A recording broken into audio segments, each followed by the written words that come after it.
It's 20th of August 2024. Happy Tuesday wherever you are.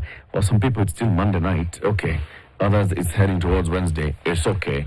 Whatever you are and whatever day it is, asante sana for tuning in to Kenya's biggest conversation on Spice FM, on YouTube, on Facebook, on X, on TikTok, on KTN Home and KTN News. We're here every weekday morning. This morning it's Eric and CT. Ndu is a little bit under the weather. Kidogo tu. Weather. She was here, then the weather did the thing. It did just, man. So it was just advisable that then she just goes and does the and thing. takes a break. Yeah, takes a break. And also, just to avoid the rumors, I will be taking a break from tomorrow. Yes. So tomorrow when you don't see me, just know. Yes, it is you who decided to take a break. It's and a the break hasn't well-intended been break. decided for you. Yes, it's a well-intended break. Back in a couple of days. Now, you want to know about international universities, the best places to study abroad. Now, you want to make sure then that you attend this Cradle Study Abroad World Fair, where you can meet top international universities. You can apply for university slots on the spot. You can apply for amazing scholarships. You can also get visa consultation. They will help you to do what? To even know what to do to apply for student visas. They'll even tell you, this is our university, this is what we offer, these are the scholarships available, these are the courses that we have, this is how you apply, this is how you qualify, and so on and so forth. All of these universities, many of them, will be meeting at the Cradle Study Abroad World Fair. Top universities from the UK, Ireland, Cyprus, Northern Cyprus, Germany, Turkey, UAE, Grenada, New Zealand, Australia, and the USA. All of them will be there at the Garland Mall in Nairobi on the 31st of August, all day from 11 a.m. to 4 p.m. But its entry is only by invitation, so you need to apply right now. And that is from www.cradle.com. Cradle is spelled as Craydel. Cradle.com. Craydel. You can only attend this student study abroad world fair if you apply online first, or you can call them on 0799 000 444. 0799 000 444. City. You and your number, Baba. Did you mention the countries where you could likely get? Yes. Good thing. Mention again. Well, there's the UK, otherwise known as the United Kingdom, the Ireland, the Cyprus, Northern Cyprus, Germany, Turkey, UAE, Grenada, New Zealand, Australia, and USA. Did I mention Canada? Yes, you did. Well, let me go. Yeah, mention it again. Well, Canada. Okay. All of these ones, you said Canada, you said Grenada. It's not Canada. Grenada. It's Grenada. Okay, all of these will be there. So representatives from all these universities will be there. Top universities in these countries, they'll be there. Just go and have a conversation with them. Aga Khan University Hospital reminds you the importance of having a health check. Up. Okay? And down for that matter. Health check up. Or down. And health check down. And across. This is it's important. It's important. It's important to ascertain your well-being. Yes. It's important to actually know for a fact and with evidence what the state of your health is. And this can only happen if you take yourself for a health checkup. Now, Aga Khan University Hospital are saying we have very many outlets. And all these outlets can offer you this checkup. All you need to do, though, arm yourself with 9,950 Kenyan shillings. Now, once you've done this, then you will be in a position to actually get this checkup. Please, it's important. It's really, really, really, really important. When you're over 40, you are a man. I'm focusing on this. It helps if you do it at least twice. Yes. There are so many things that will assail your body and you will have no clue whatsoever. Yep. But you will be certain, not just have a clue, you will know for certain if you go for this checkup. Yes. Let's talk about university education for a bit. But before that, City, just remind us, the day's proverb. For the third week in a row, is it third or fourth? 1, 2, 3. This is the Fourth week in a This is row. going to be the final proverb from the countries in Africa that are landlocked. The following week, we'll be looking at countries in Africa that border oceans. Okay. Oceans. Okay. The palm tree that encourages birds to nest in its should not cry over shattered leaves. The palm tree that encourages birds to nest in it should not cry over shattered leaves. Yes. We'll have guests in the next 2 hours. We will ask them about it. So for these guests, we wanted to have a health conversation and on this particular issue of what's happening in the country with mpox and all. Wamesema watakuja siku ingine. Kesho namna hii ama Friday namna hii. Wacha tuone. Hakuna shida. But for now, let's talk about this big issue that's happening. Universities.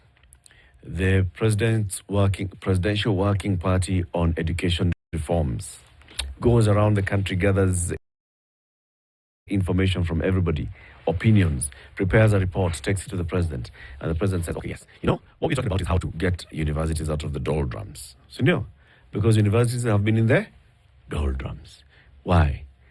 No money. Why is there no money in the university? Can't raise money. Why can't they raise money?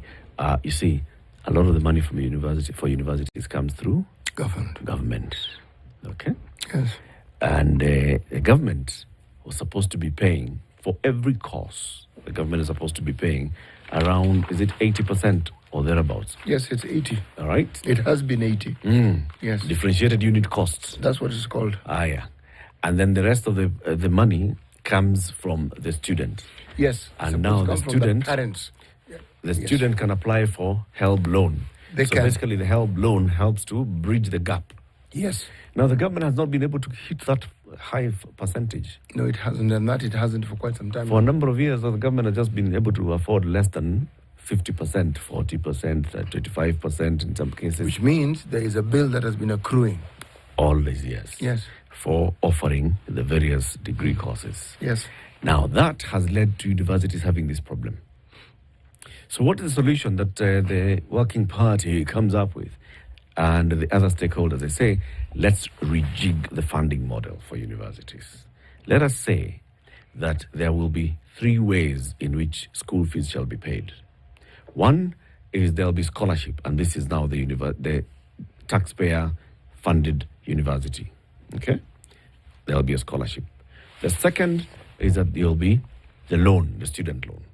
And the third one is out of pocket. So, now, sounds the same way that it has been done before. Okay, now the difference here is not all students deserve the same amount of scholarship because not all students have the same need. Yes. So we look at them from need basis. Those that are extremely needy will get a higher amount of scholarship, a higher amount of scholarship. Student loan will be the same, and then now you end up paying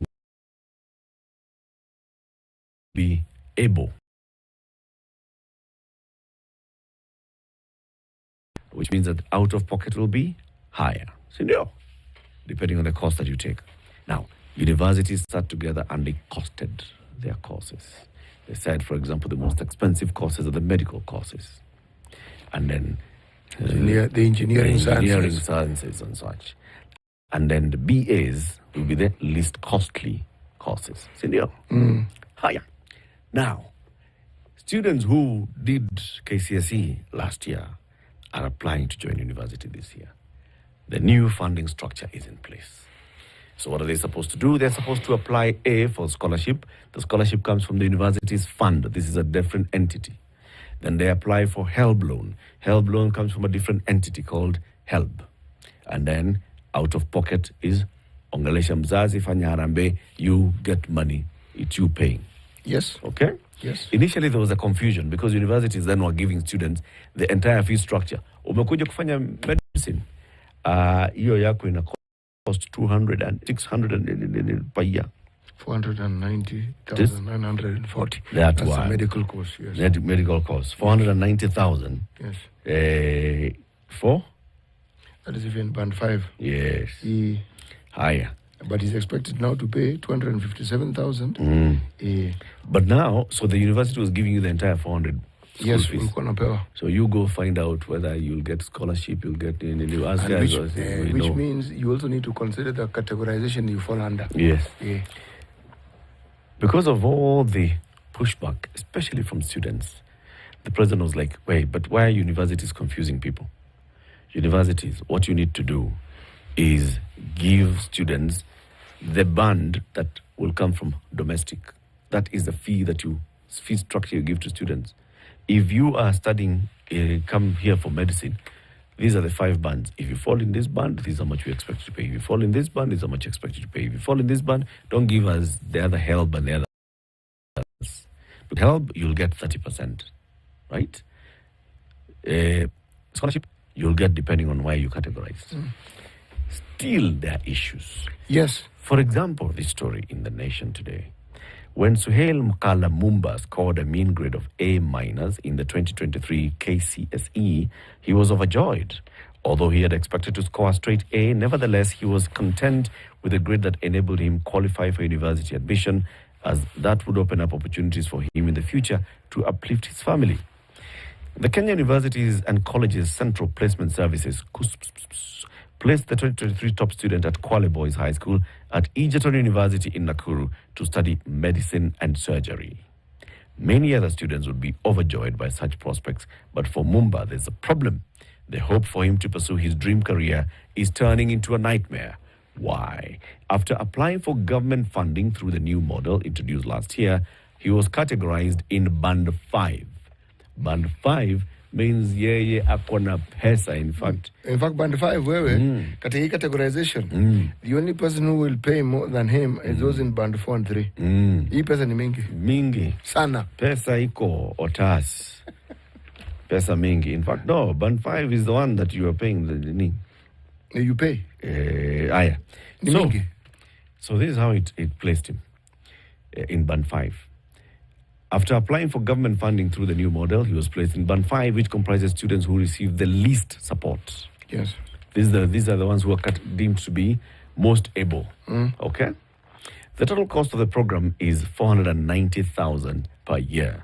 And since Mumbai is in Band 5, he is now expected to pay 257,000 per year, or 128,500 in tuition fees. He says, I don't know what will happen. My parents do menial jobs. I don't know what the future holds for me. So his parents do menial jobs, but he's been categorized as very, very able. Students who are categorized in Band 5 are from families with an income of 120,000 shillings and above.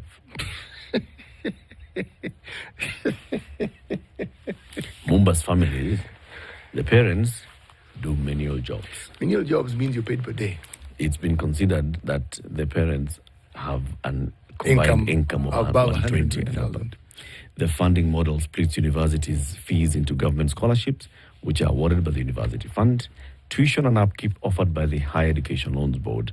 The amount a student receives that's calculated as a percentage depends on the level of a means testing instrument that has received criticism. Mumba is the firstborn in a family of 6 children. Said he remains hopeful that he will get assistance to realize his childhood dream. In the primary school national exams, he scored 389 out of 500 to emerge top in his school. Thereafter, the county government sponsored his education in secondary school. It's clear he's in Kwale. These are the ones, the bright kids in Kwale who Salim Vuria was saying. Bright kids in Kwale, you have qualified for national school. You will go to university. County government is supporting. Yes. So he says, this misclassification has left my family in a precarious situation as they now face the daunting task of securing funds to cover my tuition and other university expenses. Mumba's case mirrors that of thousands of other students who've complained that HELB and the university's fund have wrongly categorized them, thereby putting university education out of reach. Their students, their families and other stakeholders are complaining about the model and they are calling for its review. According to official data, 113,105 funding applications have been processed. However, only 10,528 of the applicants have been classified in Band 1. That is the most needy. Those are the ones that receive the highest amount of government support, only 10,528.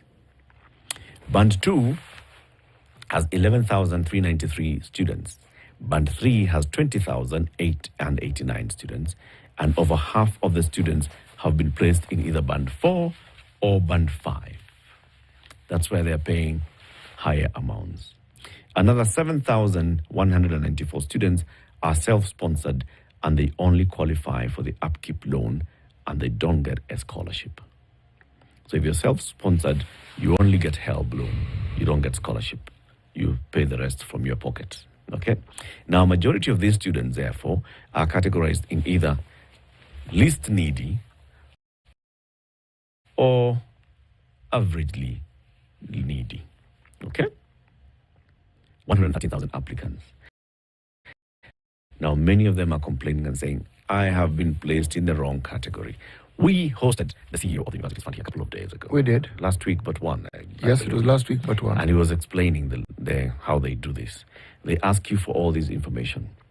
They ask you, when you're filling out the information, give us your parents' ID, your parents' PIN number, give us your ID, tell us where your parents are from, both parents. Then they counter-check. They counter-check with information from KRA. They counter-check with information from NHIF, NSSF. So they see if this ID is contributing money to NHIF, how much? And from there, from the amount that's coming into NHIF, they can tell that means that this person is salaried and they're salaried to this amount. And then they check with KRA, is this person paying payee?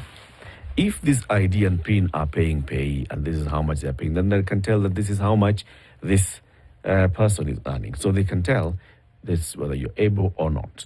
And they're using other data as well. How was your secondary education and all? But we cast the question here to Bwana Munari. Many people are in the informal employment sector. So you will not be able to match their information with KRA in terms of personal income. You'll not be able to match their information with NHIF or NSSF in terms of personal income. How are you going to be able then to properly categorize this? And said, this means testing system, we've used it with HELB for very many years. That's how HELB knows how much we are allocating per student when they're applying for loans. That is what they say. But remember, with every passing year, the number of people who actually apply for assistance increases. Now, we do not know whether the increase in funding to help is commensurate with the needs that arise. That's number one. But there's something significant that has happened in the country in the last few years. People have actually gotten poorer. Okay, so the ability of people to earn money hasn't gone up, it has gone down for very, very many people. So something that someone could have afforded maybe 4 or 5 years ago, right now, they cannot. Now, Kenya National Bureau of Statistics gives gives details of those who are called indigent in the country, people who earn and live on less than 6,000 shillings a month. We know these. But the census report that we have, that is where we were fully categorized and we know. But in that time, remember, a census is done every 10 years. Now, in that time, what has happened to all these other individuals who are now in the country and who need the same help? And then we're talking about a background where the needy have increased. How then can you say that this particular method will still work with the same efficacy that has worked in the past? That's the thing. The last census was conducted in 2019. Yes. 2020 COVID. Yes. 7 years ago. 2020 COVID happened. So even those that may have, appeared in a certain income bracket in 2019, many of them may have fallen off. Yes. All right. KNBS conducts regular surveys as well, just to find out, income and economic situation. Yes. But that is just one way. It is just one way. There are very many other ways in which you can actually tell. So if, for example, this student, not if, for example, it's definite that a child who's applying to go to university has spent the last 16 years in secondary and primary school. Yes. They come from a certain community. Yes. The school is government. Yes. Even when it's not government, it's private, it has records. It has records. You can basically just see How was this child's fee payment record? Actually, without even asking, the fee-paying record would give you a very clear indication of the ability of the parents. Yes. You can see this is how it was. Yes. So yes, those that have come from high-cost private schools, you can see high-cost private school. However you were paying, there was a high-cost private school and there was a certain level And of there's a ability. clear indication, and the very thing you say will even be captured in private schools, because Yes. you will know students who are paying with difficulty, you will know those who are paying with ease. All this is clear. But even more importantly, as you were saying, I was thinking, every school head, primary or secondary, know the students who are given assistance to help with their learning. Yes. And the bulk of our schools are village schools. When I say village, they're within a locality where the locals are known. Yes. So the information that we're talking about here is actually known. It's information that can be gathered. Yes. Basically, this model the challenge here is for the universities fund to rejig its model. Because clearly, this model is not working. That's the bottom line. What you've been working on, Bwana Monari, is not working. You need to rejig this model. You need to look at other ways of finding out a child's proper need. Those that fall in category 1, band 1 would be orphans. Band 1 would be people who come from completely needy backgrounds. So you can clearly see this family will not be able to raise. That's why we're saying you'll only end up paying like 5,000 bob. And this 5,000 shillings coming from the help amount that you get, it's possible that you even get some of the help money to pay this out of pocket. That we are saying that help will help you pay your own fees, because we know your parents cannot, your guardians cannot. Where you're coming from, you cannot afford. You know the stories and you go rising up. The stories that we see represented here, I was counting them. There are 9 stories of individuals in this story. People who have suffered the same fate. They have been called to university and they're elated. And then they are now downcast because they are not going to be able to go to university simply because of this categorization. They cannot afford. The categorization has made them ineligible for the support that they so much needed. Yeah. Now, one could argue that perhaps even with this story, there are those who are categorized correctly. Unfortunately, in such a matter, let's look for something remedial. Okay, if mistakes are made, then those whose duty it is to ensure that this thing works properly, what are you doing about it? Because you've put it out into the open, people have interacted with it, you're now getting feedback. You're being told this categorization doesn't quite work the way you said. When will you think you have a sufficient body of evidence that would make you look at this model again and look at the way you're going about it again? It's about time. Yes. I mean, it's just about time. We have all these other scholarships that are able to identify need. Yes. The private sector scholarships. They do. They're able to identify need and they support And there are many. children who are needy and they go to school. You will hardly hear of a private scholarship actually benefiting somebody who's not needed in society. No, you won't, because they have a very stringent method of ensuring that child who is categorized as needy is actually genuinely needy. Yep. You see, these things we're discussing, they go through these hoops to the point where it is ascertained beyond a shadow of a doubt that this individual needs the help. Yes. You know the thing about learning and the thing about education. There's something we never quite talk about, but there's always the underlying dishonesty that Kenyans have. Because even with university, there are parents, there are guardians, there are individuals who lie about their financial status. Yep. Because there is this underlying thinking that if it is government, everybody should have access to it. And if it means lying... You better lie. Yeah, you know what struck me? Yeah. I was looking at an article today in the sports where we as Kenyans are likely to be penalized because we've been fiddling with the ages of our participants in sports. What normally happens is older people are made younger so that they can fit in. Now, when that is discovered, but we're not the only country, just so that we know, but since this is our country, let's refer to our country.